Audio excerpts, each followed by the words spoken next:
Good afternoon, everyone. Let me introduce our panelists for our discussion on volunteerism this morning, or this afternoon, I guess it is now. First up is Donna Pulda, who is Vice President of Volunteer Services for the United Way. Jessica Cecere, who is CEO of Nonprofits First. Lindy Harvey, Executive Director, Spirit of Giving Network. Juanita Goode, CROS Ministries. Jeanne Heavilin, Literacy Coalition, and Colleen Raniere, Volunteer Director, American Red Cross. We asked these ladies particularly to join us in discussion this morning because they're all long-term leaders of nonprofit organizations and very experienced in the recruitment and management of volunteers. Also with us are Joni Cherbo and Christine Catoggio, who you've already met, Encore board members. So we have a lot of questions for our panel and only an hour. So if people have a question for the panel, please put it in the chat and we'll get to them at the end of the meeting. So I want to thank our panel members again for participating.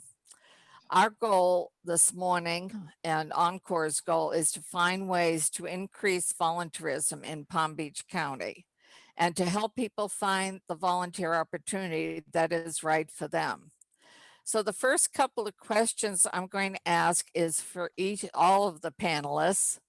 And then I have other questions that you may or may not have an interest in responding to. So the first two questions are, please tell us a bit about your organization, your area of responsibility, and recognizing that volunteer recruitment and development has been hindered by the pandemic. We all know that. For your organization, what has been successful and not successful in attracting volunteers to your particular organization? And so I see Juanita first in line here. Let's begin with you. You're muted. Mm-hmm. Everybody needs. Okay, sorry. I'm trying to be conscious just with Zoom to be unmuted so we don't have all this background noise. But again, good morning. It's great to be with all of you this afternoon. And as she said, I'm Juanita Goode. I'm with CROS Ministries, which is an organization serving the hungry in Palm Beach and Martin County through community collaborations. So we're working with schools, businesses, civic groups, congregations in order to carry out, our mission. And we have 4 main programs. We have food pantries throughout the county and one in Martin County. So we have 8 altogether, one of them being a mobile food pantry that goes to different places in the middle part of the county that have been identified as food deserts. Then we also have our Caring Kitchen, which is a hot meal program in Delray Beach, serving meals throughout the week, Monday through Friday. And we have partners who serve a meal on Saturday as well. And one of the newest things that we are really working to branch out is delivering meals to those who are homebound. So if you know of seniors who need help with food in the 33444 area, please let me know. Then we also have our gleaning program, which is, what is the picture behind me, is one of the fields that we go and glean produce that has been left behind because it's not grade A that the restaurants and the supermarkets want. But of course, it's still good. As my coworker explains, it's sort of like what you might grow in your backyard. It might come up with a spot, be crooked, but it's still good and nutritious. Then we also have a summer camp that we do each year for families with low incomes, so their children can have a safe place during the summer. It's 10 weeks, 9 weeks, Monday through Friday from about 7 to 5. So it's a full day and really makes it affordable for the families because we just charge $25 a week for their children. Then all of our programs are run by volunteers. That's the only way that we're able to do this. We have about 15 full-time staff and another 5 or 6 that are part-time. So serving, all the people through meals and food pantries, it only happens with our volunteers. So I really appreciate, Rosemary having me on and being able to share. So during the pandemic, it has definitely been more difficult. I'm very grateful to my coworkers who very quickly adjusted to our situation to provide, especially at our food pantries, a safe way for us to be able to still distribute food to those in need. And one of the things was reducing the number of volunteers. And so we have a number of our regular volunteers who are older and they're staying home at this time. And then at our hot meal program, that's a little bit more easier because we're often serving outside, once in the library parking lot in Delray Beach. And then we've been able to transition at the church where we serve the meals outside as well.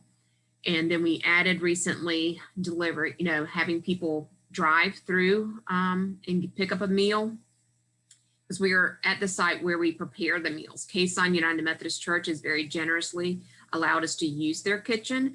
And so on Thursdays, we're doing the drive-through meals. And also the city of Delray Beach, they had police officers that were in training, and they very graciously at this beginning, those first few months, offered them to be able to go and deliver the meals for our homebound, because, in the very beginning, nobody wanted to get out. But of course, our seniors, they definitely needed the help in the continuing meals coming. So we're very grateful for that partnership, with the city of Delray Beach and the police.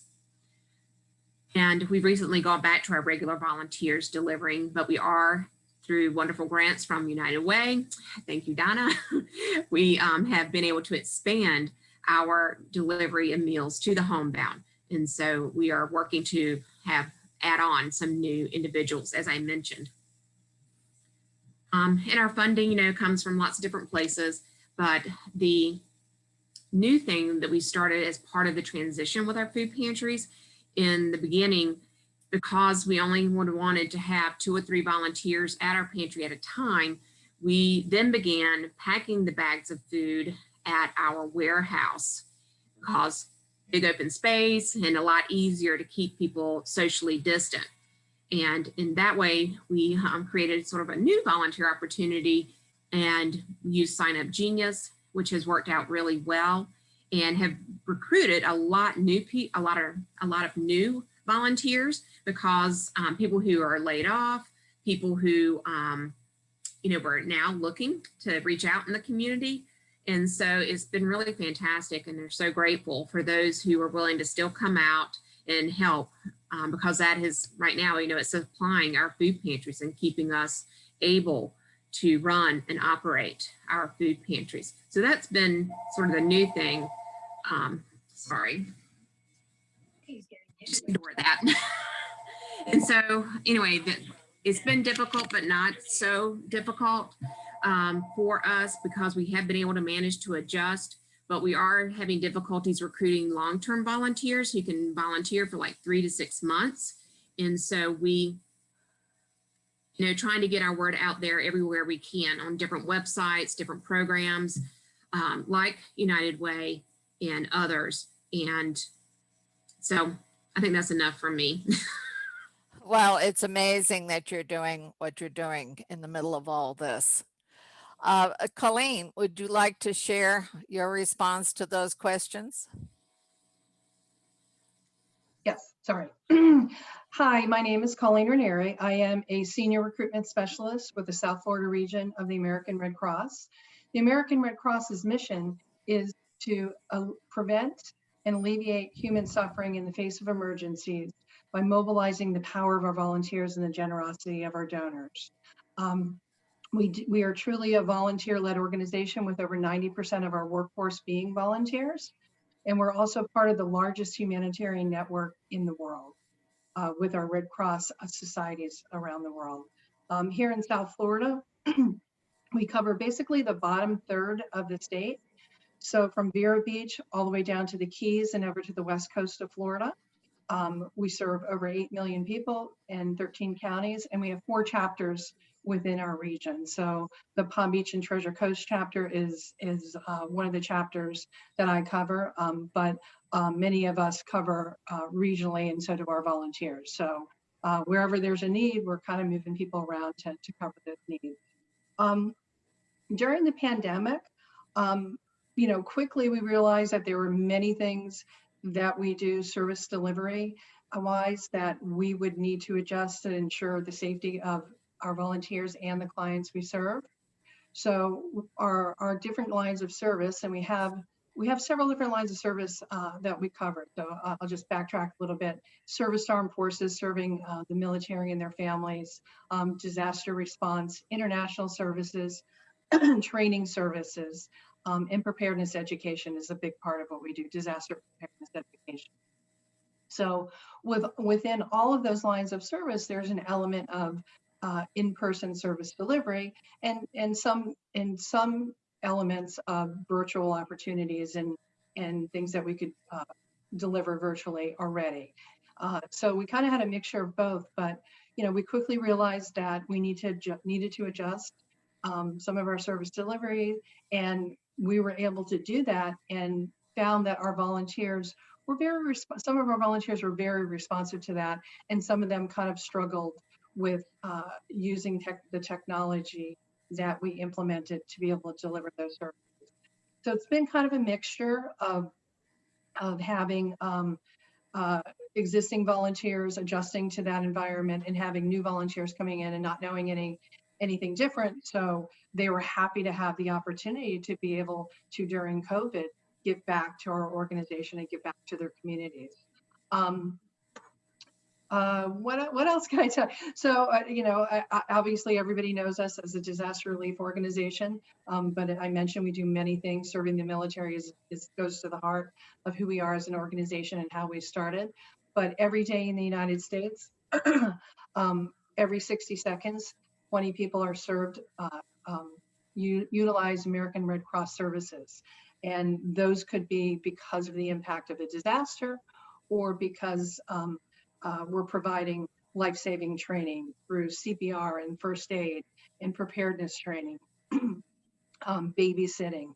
In some areas, we do DNA training and blood collection. Of course, we supply approximately 40% of the nation's blood supply.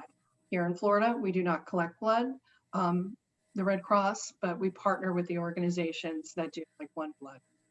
So we support their efforts. We've as a recruitment specialist, that's kind of the whole of my job, pretty much. I work on engagement and recognition and things like that too, but mostly I'm focused on recruitment. And what I have found successful in this environment is to make sure that I'm leveraging all the opportunities to share the message of our mission, whether it's putting postings out on online sites, utilizing organizations like Encore, of course, Volunteer Match, Just Serve, Volunteer Florida, some of the college websites. I've also reached out to some of the former partners that I had with the HOA communities, especially here in Palm Beach and Martin County and up the coast a bit. And a lot of them have offered us the opportunity to internally advertise our volunteer needs to their residents. They were looking for them for things to do. So that was, that's been really successful. We've also internally looked towards our volunteers, our board members. We have board committees that are specifically focused on mission and recruitment, mission capacity and recruitment, diversity and inclusion. So we look to internally as well to help share the needs, how the needs have changed, the opportunities now that may look a little bit different than they did before.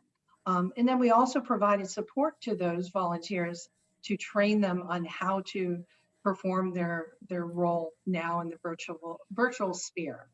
And it's been pretty successful. We saw we saw a steep increase in volunteerism early in the pandemic. And then, of course, during hurricane season, we had particular needs related to the potential for sheltering during the COVID environment. So we had to do a larger external recruitment because there were existing volunteers that would normally be willing to go to a congregate shelter that now, because of COVID, were not. And that was a very successful campaign. There were many volunteers that answered the call to respond in those areas that were impacted by the devastating storms that we all saw over the summer months. So it's been interesting. It's been a good learning experience. It's been in a lot of ways it has helped our volunteers, in particular our older volunteers, to gain new skills and feel confident about using technology. So in that respect, it has been a good thing for them. There is a percentage that didn't feel comfortable moving forward with their position as it was, if it was going to be virtual. But we've got lots of opportunities and lots of needs. Again, service armed forces is one area. Disaster response is now, we are delivering in some of the services that we deliver in a virtual sphere, and we need that. We need those volunteers, those frontline volunteers every day. So that's a big recruitment for us, because every day in our community, somebody experiences a home fire, and the Red Cross is always there to help that family. Thank you, Colleen. It certainly sounds like a big job that you all are doing. It's amazing what people have been able to create and accomplish during this very difficult time. Jeanne, if you would go next, I'd appreciate it. Okay, thank you, and good afternoon to all. Jeanne Heavilin, I'm with the Literacy Coalition of Palm Beach County. I've been with them almost 14 years. Our mission is to make sure every child and adult in the county can read fluently, and we do that through a number of programs and initiatives. Most of our volunteering is very specific, unlike some of the other panelists who have spoken. Ours is primarily volunteer tutoring of adults and elementary school children, first and second grade. Like everybody else, we've had to transition when the schools shut down in March. All the one-on-one tutoring that we provided was done. So we've been fairly successful in transitioning our programs to virtual tutoring. Fortunately, that's something that can be done pretty easily virtually. Recruiting volunteers has not been an issue for us, fortunately, because we are so specific in what we're doing. Anybody who recognizes the need for literacy, which is, I think, everybody, enjoys tutoring. And who doesn't like to read to a little kid? I mean, that's just all fun and games. So our challenge, as I say, has not been in recruitment. It's been in transitioning our volunteers. We do a lot of training on technology, as others have indicated. We've probably lost about half our volunteers, majority of them retirees, just not comfortable with the technology. They're great on an iPhone with their grandchildren, but not so much with Zoom or Google Meet. The biggest challenge is keeping the volunteers we have who want to do in-person tutoring, keeping them engaged and interested, so when we can return to that, they'll still be available. Thank you. As a big reader myself, I have been wondering how you tutor somebody in reading virtually. How does that actually work? Does the child and the tutor have the same book so that they follow along with the tutor? Yeah, before last March, I asked the same question. Yeah, we use Zoom and Google Meet, which is what the school district uses. There are a number of great digital libraries online for children. So we're able to actually share a book on the computer screen that both the tutor and the child or adult can read together at the same time. Oh, so I the don't know what page, we would have done if this had happened 10 years ago and we didn't have this technology. right. We'd all be up a creek. The tutor and the child have the same picture of the Yes. book on screen. Isn't that Yeah. great, huh? It's incredible. Yes. Okay. Well, thank you for sharing that. Okay. Who's next? How about Jessica? Good afternoon, everyone. And I love hearing, and I get to work with nonprofits all the time, so I know the cool things that they've come up with, but it is pretty cool that technology has allowed us to still continue to provide the services that we need to provide in the community. So I'm very grateful for that. I'm Jessica Cecere. I'm the CEO of Nonprofits First. Nonprofits First is a nonprofit management support organization for all of our nonprofits in Palm Beach County and beyond. And frankly, we were able to transition pretty quickly because, again, we are very specific in what we offer to our nonprofit members and even to those folks that work in the nonprofit community. So almost every volunteer opportunity that we have at Nonprofits First we were able to do virtually, because they are things like judging and committees and working on accreditation panels and providing education and professional resources. It's as easy as being on Zoom, but everybody was not as comfortable with that back in March, but everybody, I think, has adjusted very well.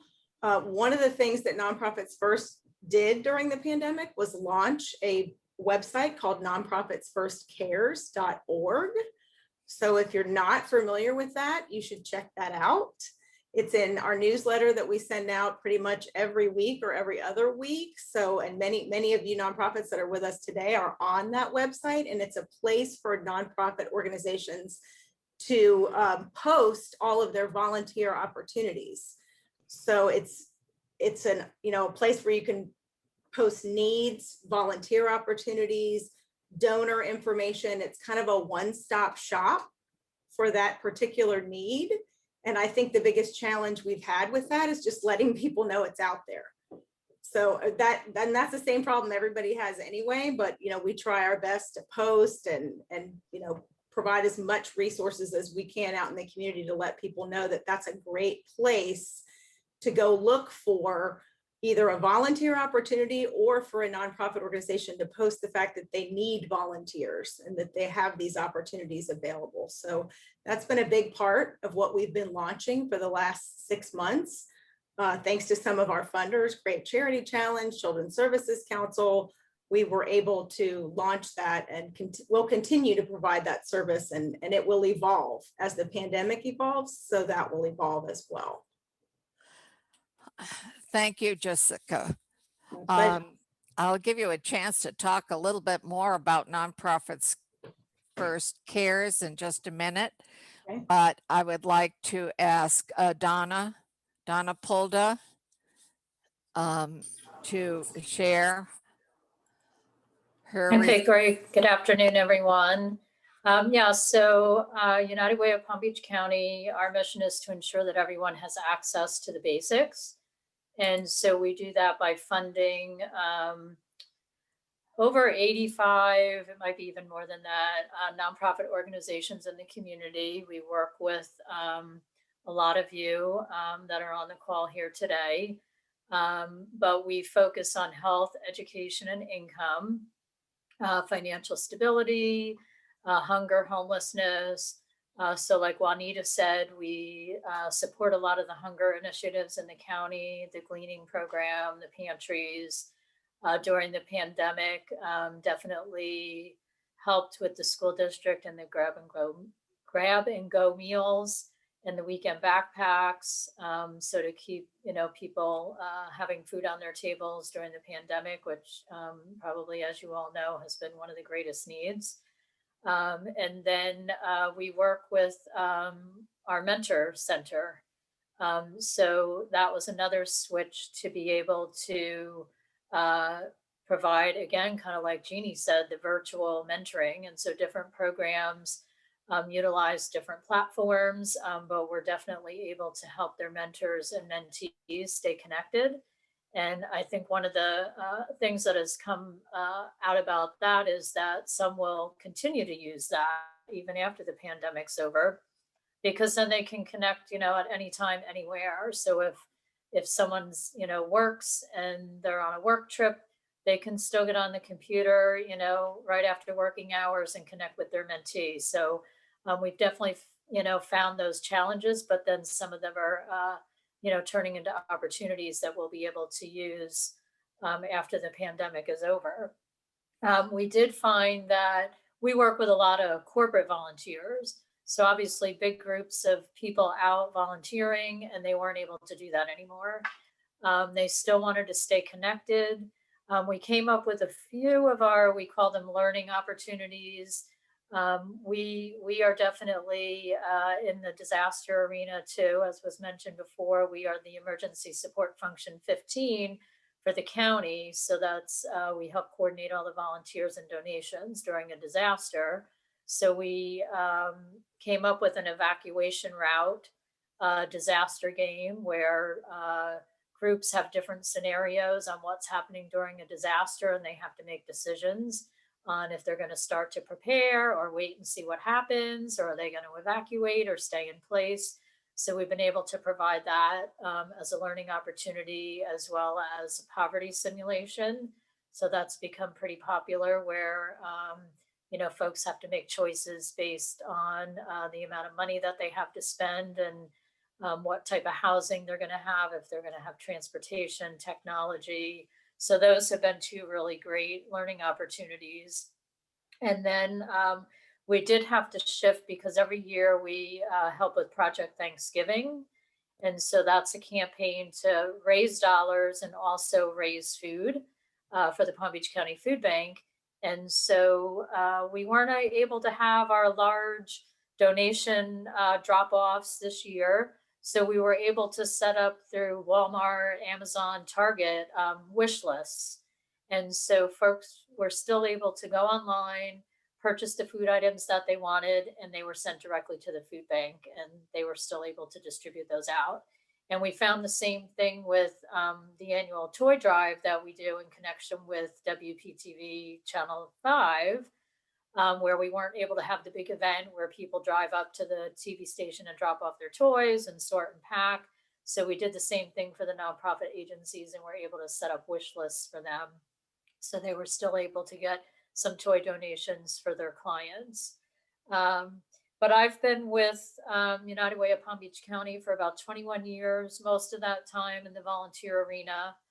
And I will say probably the biggest challenge with COVID has been our volunteer income tax assistance program. So that's in full swing right now.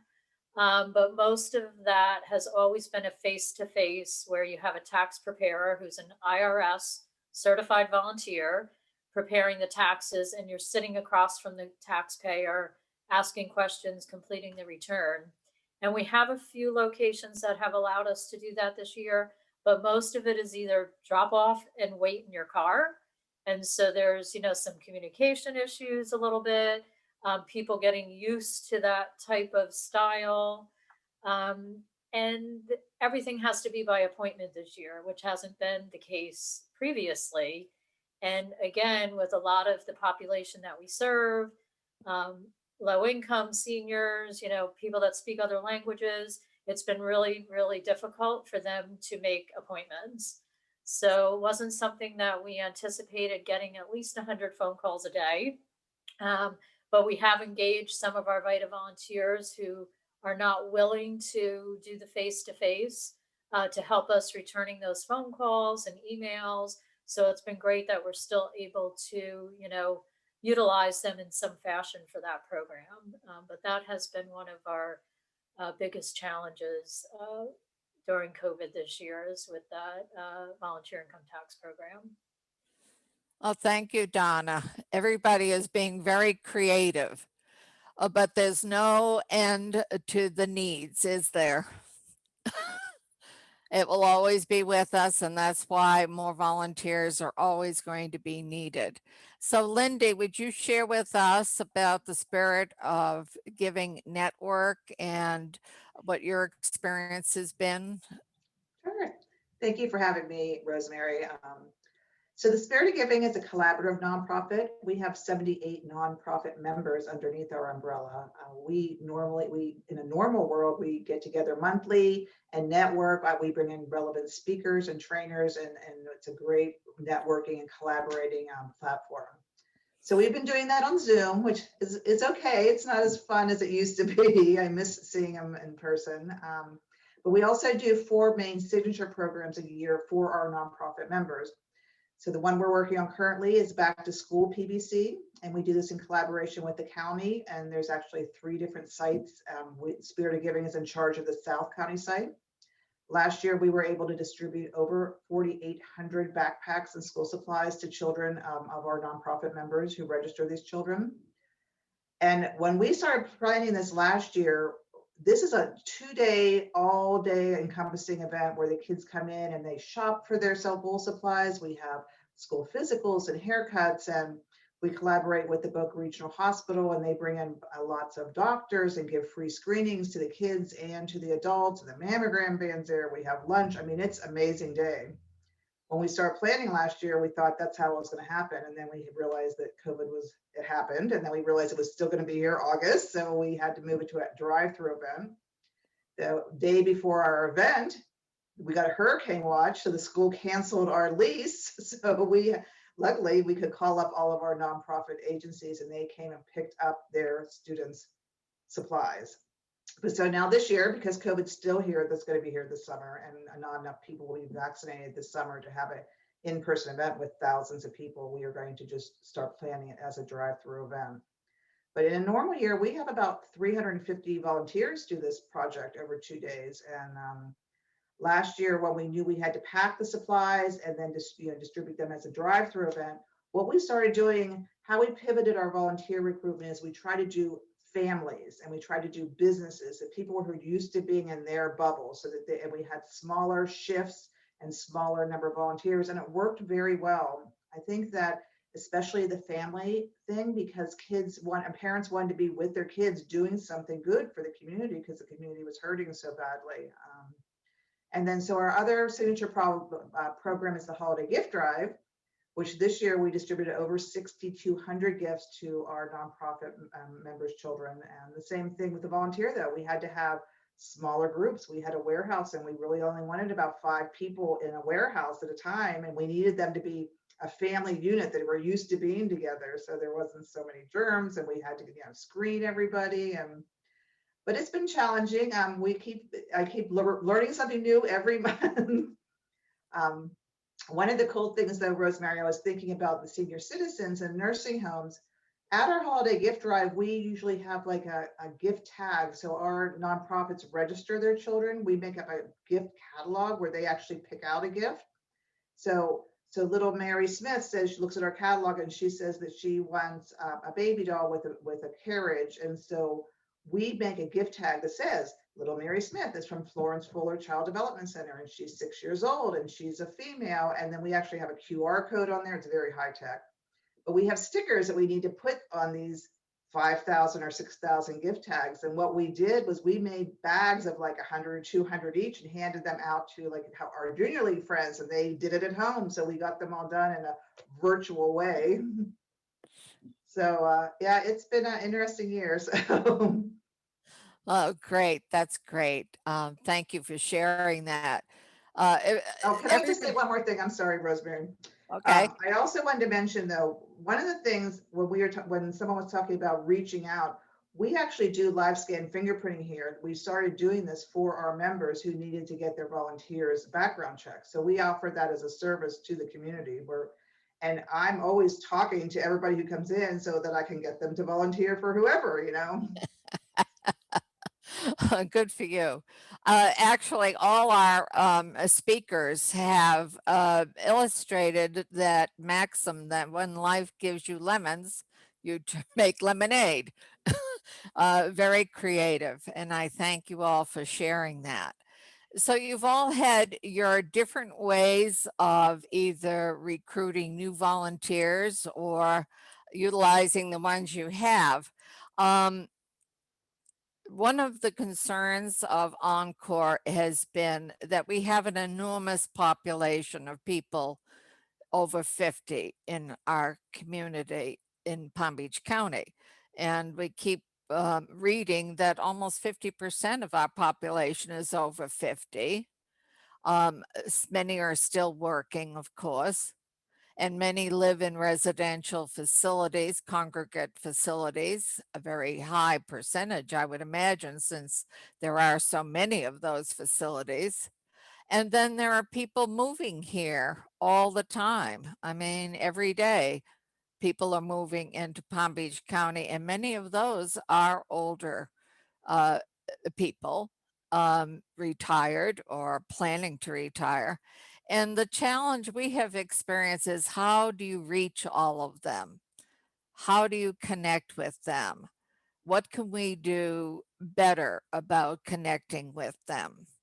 And on our end, what we have done is to create a page on our website where people such as your organizations can post volunteer opportunities. And then we have links to all the volunteer job boards that we could think of, such as Volunteer Match and so forth. But and I guess maybe this is my little hobby horse that I keep riding, is ours is a very big and complex county, big distances, and people, particularly who are new to the area, and even people who have lived here for years, have a hard time figuring out how to connect with whatever it is they need or are interested in. And I have kept wondering whether we need to have a central place. I know every organization is focused on recruiting volunteers, but is it feasible to have a central volunteer billboard, I guess, or something that gets the message out and come here? Because we can reach people with our newsletters, website, etc. Only so many people. And I imagine you also have the same challenges of reaching people. And I keep wondering if the county government itself, which also has a volunteer job board on our website that needs sprucing up, by the way, is there a way that county government, which impacts almost every household, can communicate better the need in general for volunteers, for people to volunteer? And so I know that Jessica mentioned Nonprofits First Cares as a place where anybody who knows about Nonprofits First can go and see what the volunteer needs are of various organizations. Would you like to say more about that, Jessica? Because you have the same challenge that we all do, is how do people know about your Nonprofits First Cares website? Yeah, then I mean, and that is a big challenge because it was, it's free to everybody that needs it. It was sponsored to create, and it was software that already existed. So to me, that made sense because we didn't have to spend any money to develop something new, and it's been very, very successful in other parts of the country. So that was really the impetus behind getting that going. But again, it's kind of like volunteer. I think of Volunteer Match as a place to kind of look, that is sort of a national housing of volunteers. And I also want to say, United Way has their volunteer website as well.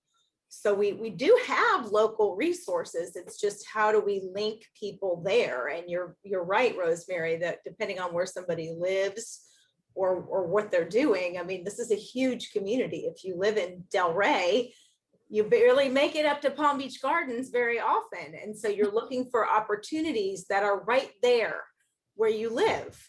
And so that was sort of the impetus behind this particular piece, was you could connect with an individual organization or list yourself as a volunteer. So it's an organizational place to list opportunities. It's a place to list yourself as a volunteer. And it's also connected to make a straight donation to an organization as well. So that seemed like a very good comprehensive piece. But I frankly don't have the answer on how to get that out there. You know, could you put it on your Florida Power and Light bill? Could you? I mean, I don't even get my bill anymore. So, you know, it used to be you could do things like that, right? Or could we get some billboards out there? Or, you know, how can we create something where people know where to go to do that sort of one-stop shop, if you will? I've given this some thought, and I certainly welcome anybody else's ideas, but it seems to me there are two main concentrations of people who could be volunteers. One, as I've already mentioned, is in residential facilities, continuing care communities. Many of those people, you know, are not elderly, but do we effectively carry the message to every assisted living and independent facility in Palm Beach County that people are needed? Do we do a good job of that? Is there a way of doing it? The second big concentration of people are in all these over 55 communities. Let's face it, people move here and they retire, they want to play golf, tennis, canasta, whatever. But I've spoken in many of them, and I've considered this for some time, that there isn't an effective communication system to reach the people, thousands of them, in the over 55 communities, and many nonprofits have told me their frustration with that. I don't have an answer. The numbers are in those two places, really. And I guess the third place would be the companies. And this is something that maybe each one of you have some experience or ideas about, but I just wonder, and particularly Donna, maybe the United Way, are we reaching out to employers to encourage people to become volunteers even while they're working? And release time. You know, companies like the visibility of the big group volunteer effort, but individuals are needed for individual tasks. And so Donna, maybe you have some thoughts about that? You know, the way we reach out to the companies, you know, United Way is a fundraiser. That's, you know, one of our main objectives is to raise funds and then distribute those back out to the community. So a lot of those companies that run campaigns for United Way, while they're doing their campaign, they want to do something to get involved. So they want to see where their dollars are going. So a lot of them do participate in various volunteer projects. It's a team building event for them. So we work with a lot of the nonprofits in the community. And again, I'm going to go to Juanita because CROS, during normal skies and perfect weather and non-pandemic, can take 100 volunteers out into their fields to glean. So we work with a lot of companies like that, and a lot of them do provide, you know, the time off to volunteer. So they, you know, it could be 8 hours a year, or, you know, some are even a little bit more flexible, and it's, you know, more like 4 hours a month or something like that. So a lot of them will do their projects and volunteer together as a group, but we have worked with some companies as well on more of a skill-based type volunteering where they can put their skills to use. We did a project with a company, and they worked, they had a team from like marketing, from resource development, IT. And so they all came together to help a nonprofit work on a specific project. And so that's another way where they're kind of individually, they worked as a small group, but they're utilizing their skills to be able to help nonprofits accomplish some of the things that they need done, you know, helping with revamping their websites, their marketing materials, their, HR manuals, those types of things. So we are definitely seeing an interest in those types of activities. Well, maybe we could get on the list for that kind of help. Encore Sure. Palm Beach County could use it. As I said, everybody is looking for volunteers, but one of the things that Encore thinks about is what is the right volunteer activity for the person. And our experience has been a lot of people don't know how to figure that out for themselves. So we have two Encore board members on the call, Joni Cherbo and Christine Catoggio, who are planning a series of workshops for people interested in figuring out what would be the perfect volunteer opportunity to use their skills and experience, find the right fit. So that people stick with a volunteer opportunity. So Joni and Christine, do you want to speak to that a little bit? Okay, I'm Christine. Hi. One of the things Joni and I were talking about is, and we hear you all saying, amazing things about how you get your volunteers and that type of thing. But do you have anything that's more specific for your organizations? Like say something that you would put like on a job post, because Rosemary could probably vouch for this. When you have someone who goes to an organization and they want to volunteer, quite often the organizations are like, well, we have, this, and this, what do you think you want to do? And so then once people get into it, they realize it may not be a good fit, and it kind of turns them off to the whole prospect of volunteering. So do you have any type of specific way of, criteria that you develop for your individual, say, job postings or opportunity volunteer postings? Is there any way that you could be specific, or are you specific about something like that? I guess you're talking about job descriptions, really. Mm-hmm. Yes. Mm-hmm. I'd like to share for CROS Ministries. One of the things we try to do is in our postings of different volunteer needs is to share more specifics. For example, at our food pantries, we need volunteers who can do intake. And so we're saying, doing intake on a computer. So they know they need to have some skills with using a computer, but also being able to, work packing bags as well. And so then you need to be able to lift 25 pounds. So it's putting some of those details in the actual posting to help begin the process. Then when I do a lot of the screening, and I'm often the first contact for people. I try to talk to them and see what their interests are and what their skills are, and explaining, sort of what our needs are. So then I can match, say, well, how about this? How does this sound to you? And then, but always sharing that if it's not a good match, you get there and it just doesn't seem right, let me know and we'll try another area. Because I think it's so important. People need to feel good, about what they're doing. Because then, as you said, they're just going to stop, and not come back. Right. And what we've seen is that, when someone has specific talents or abilities, they want to be able to utilize their talents as well. Thank you. And I would say too, none of us,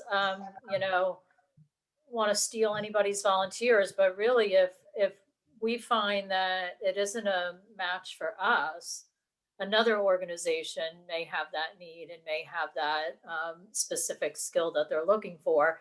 And, we all refer volunteers to other organizations. So if, they're coming to you with a specific, I want to do this, and you really don't do that, you can just very politely, well, I'm sorry, we can't help you here, but I know a great organization, and you can just refer those volunteers to someone else. And they are very grateful when we do that. I'm sure. Thank you. I'll I just chime wanted to in as share, well. Oh, I had sorry. mentioned about that we did 4 different programs, and we are very specific about, because our programs and events have very specific volunteer opportunities. So, and we have no issues finding that, but as a collaborative, we get people calling us all the time wanting to volunteer. If they don't fit into our program area, that's exactly what we do. Someone calls and said they want to help with food distribution, and we say, you can go to Boca Help Again, you can go to CROS Ministries. I mean, we're always getting the word out. Great. Mhm. We absolutely put a lot of detail into our job descriptions.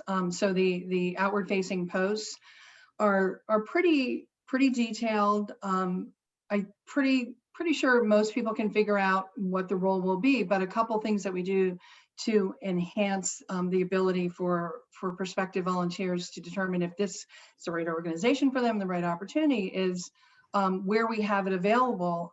I will post a video along with the position description. Usually it's a volunteer speaking about their role and what they do. So that gives them some insights right up front.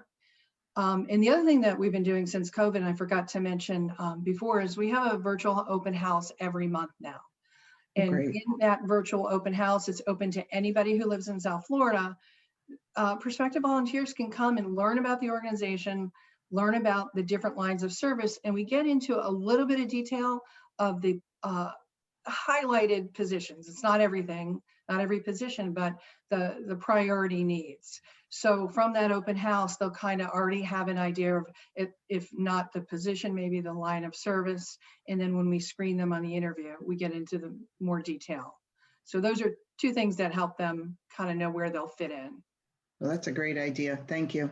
Yeah, that is a great idea.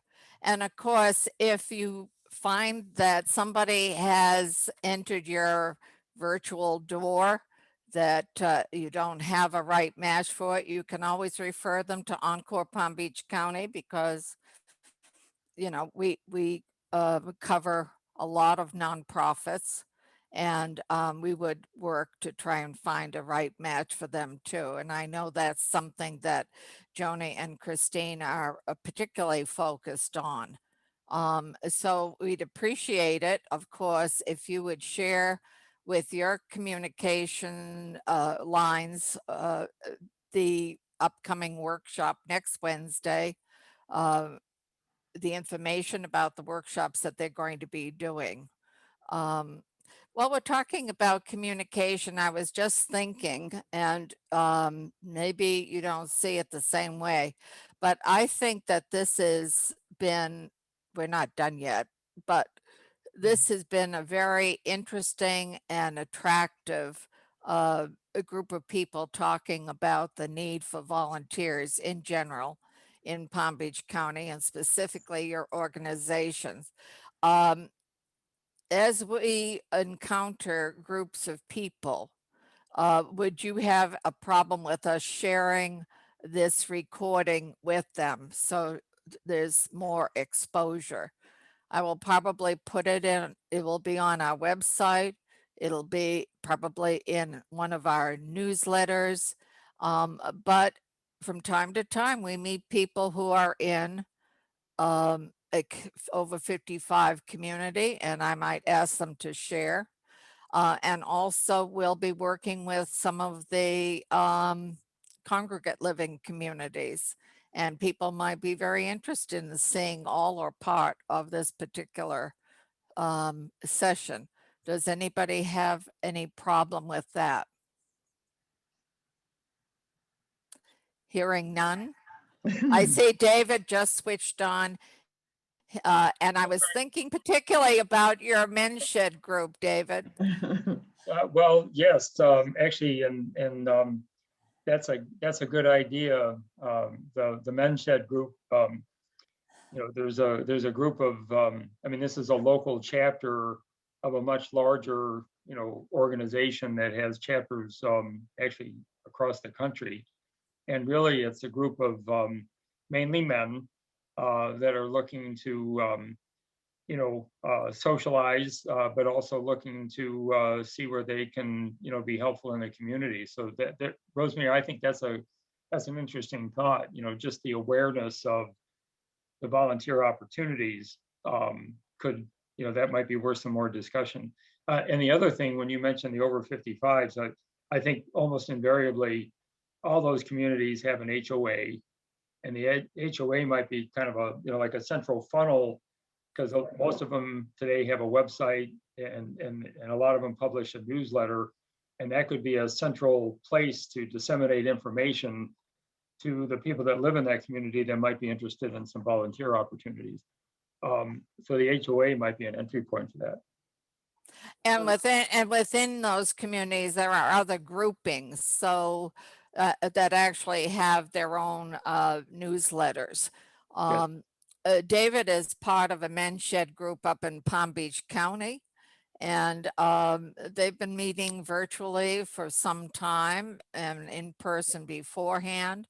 And many of them will become available as volunteers in person as things improve, I assume. Yes, yes. So no, that maybe that's worth some more discussion, Rosemary, about just having this group aware of these organizations, right? And that if that sparks some interest, then obviously then next steps. So I think it's a great idea. One of the things that we've learned is that older men can become quite isolated socially. Yes. After they retire, unless the wife or the girlfriend drags them out to something. Yes. And so the men's shed concept is a way of bringing men together, sharing information and experiences. And we've been interested in trying to establish one here in South County, but so far we haven't found a leader for that yet. But we haven't forgotten it. So thank you, David. Of course, you'll be hearing more from me. Okay, sounds good. Okay. I don't want us to end without people sharing whether they're doing anything with regard to virtual volunteer opportunities, but they're creating more of those. And also to remind you once again, we'll be in touch with every nonprofit on our email lists and on our website to see what opportunities they have to bring tasks to people living in congregate facilities to keep them engaged in community. But did anybody want to say any more about their view of what they can do with regard to virtual volunteer opportunities or on-site tasks?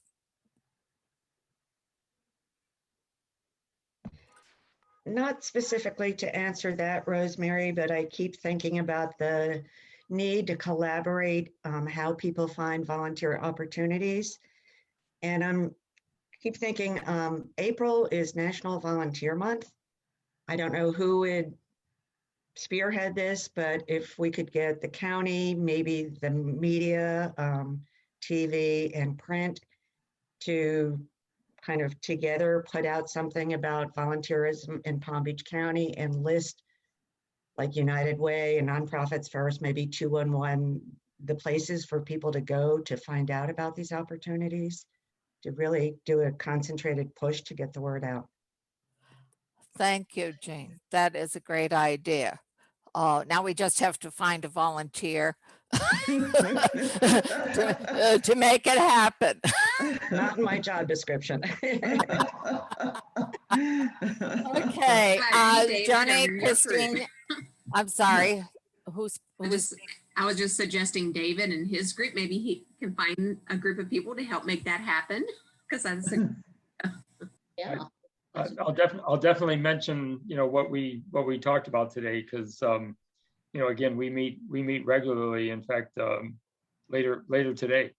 Okay. So I will mention what we talked about. And Rosemary, I'm glad you thought of that. I think it's a good idea to see where that might lead.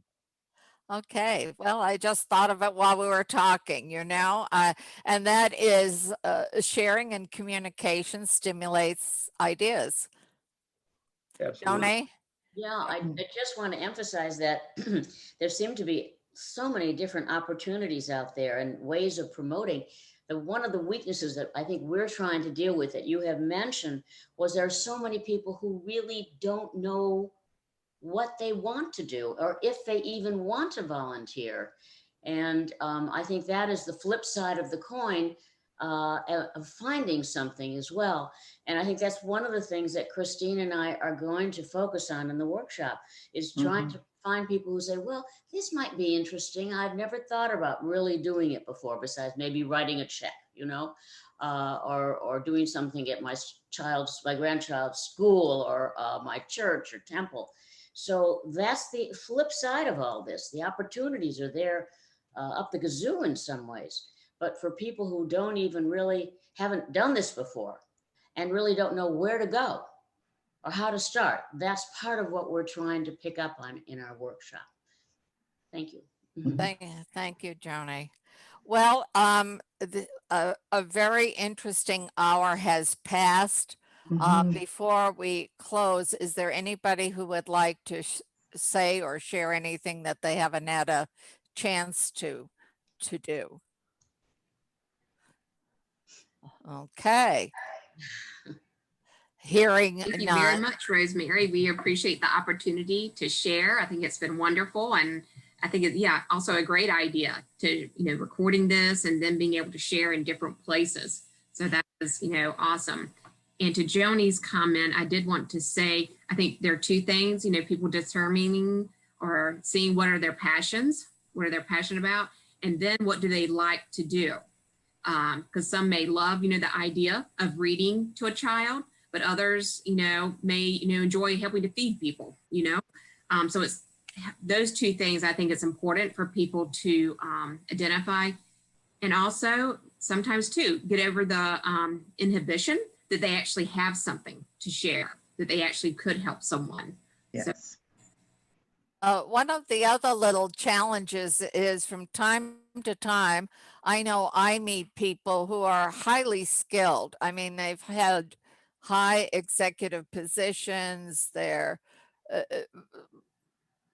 they don't really know where that can be used. They want to do something that utilizes their skills, but do our nonprofits have a need for what they have to offer? And that sometimes is a challenge. Somebody may be interested in visiting the sick or holding a baby or mentoring or tutoring or something.